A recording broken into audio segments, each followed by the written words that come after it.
Socially responsible investing is highly personal, so we have to have a conversation about what it is that you value. I learned this early in my career, kind of by accident, when a woman came to me after having been to church the day before, and her pastor had said, "You need to make sure that your investments reflect your values."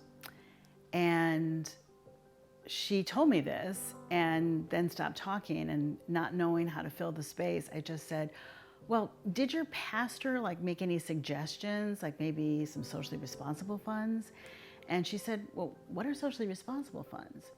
And I said, "Well, there are two in your employer sponsored plan, and basically they're S&P 500 funds that screen out things that maybe people find objectionable, like alcohol, tobacco, and firearms."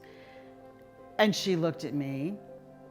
"Alcohol, tobacco, and firearms? What is wrong with those?" And then she proceeded to tell me how she had relatives who lived in the beautiful town of Lynchburg, Tennessee, where they make Jack Daniels, which of course is whiskey, and alcohol was fine with her. And then she mentioned that her father worked for Philip Morris all his life. So that company put bread on the table when she was growing up and was providing her dad with a good retirement. She didn't want to hurt that company.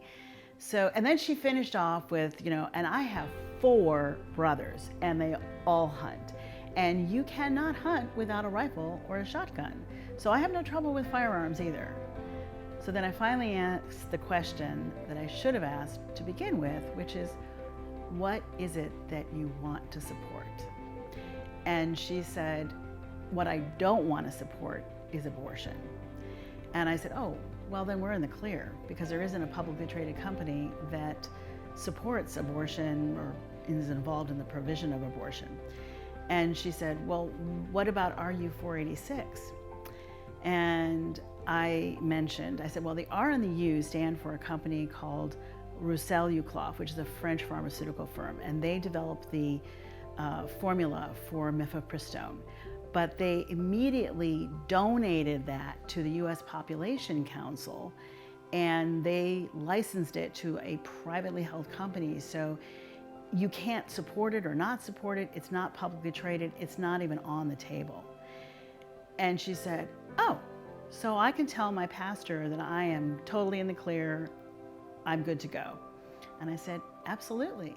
And she went away and she was perfectly happy.